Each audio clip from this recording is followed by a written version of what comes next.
Good morning and welcome back to Grand Rover Voyager. You may have remembered in previous video that we did about our ostrich awning that we had, that about a year ago we replaced because we had one destroyed, which was a cheaper version. We've been using it now for over a year and it stood up to absolutely everything. The only one downside we have is with the 2.5 meter expanse, we end up with quite a large gap between here and the vehicle. So today our little task was to fill the gap. As luck would have it, when we had the other awning destroyed, we saved a couple of the sides and some of the poles. So we had material that we could use, and as luck would have it, the zips they use on this old piece of awning are exactly the same as the zips on the ostrich wing. So they zip together. Right, as you can see, the old awning zips very neatly straight back onto the brand new awning side.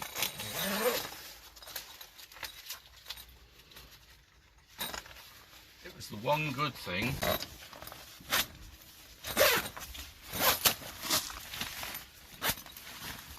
There we go, all zipped on.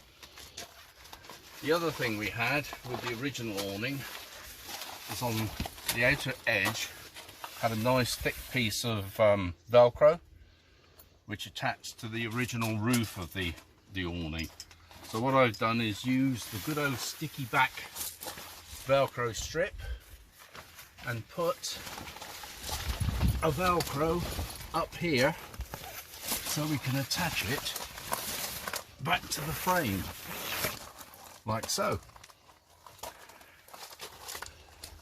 You will also see in the corner here I've put an eyelet.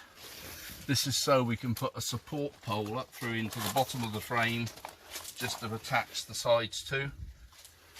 And again, with the frame, I've managed to keep and salvage some of the old poles, cut them down to size, because what the problem was is they were too short.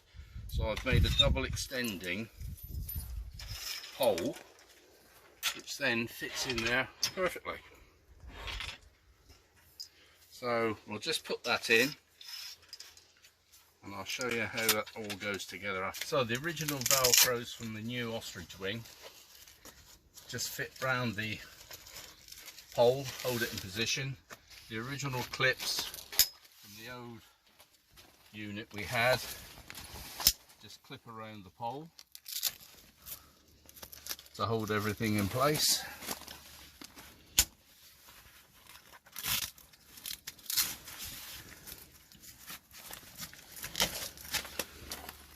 In the corner here we put an eyelet, and then I drilled a corresponding hole up into the aluminium extrusion for the peg to go into, so it all fits nice and neatly and tightly into the corner. We then put 2 eyelets in here with a piece of Velcro, sticky back Velcro, that we just cut down to size and stuck one against the other, so you've got eyes and hooks on both ends. That then just goes around the roll bar, pokes back through the eyelet, push it back against the roll cage and Velcro it together. There.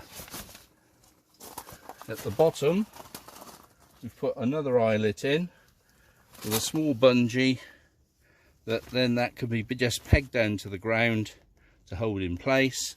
We can then utilise still one of the original straps with a pegging point on to tie it in. So as you can see, that fills in the big gap that we had at the side, which was just over 1 meter and something wide. Although the awning of the new one went up to the side of the tent, we still got a lot of wind blowing through there, and if the weather was bad, rain would come in around there as well. So hopefully now that will stop it all and we have sorted the problem. Like I said, a bit of ingenuity and trying to do it on the cheap and we've overcome the problem. So it always pays if you have something that's broken and you think you might be able to use some of it in the future, just hang on to a few bits and pieces. You never know what you're going to use it for. One other thing I'd like to show you as well is when we put this new deck on the top, because our old wooden deck had rotted out, we had this aluminium deck made that we fitted to the roll cage so that we could mount all our tent and everything onto it, and the ostrich wing is mounted onto it. The other problem we had is that because I made it so it came down the side here to mount the ostrich wing, which meant when it rained, the water ran off the roof, came straight down inside the awning, and we ended up with a waterfall. We needed a gutter on there. So again, I had to make one because you couldn't get anything basically to put in there in its place. So I went to a local aluminium supplier and bought some U-section extrusion, which was 4 centimeters deep. I then cut one side down to make it shorter on this side, pop riveted it onto the roof panel with some seam sealer in behind it, blanked off the ends, so that now runs the entire length of the roof deck.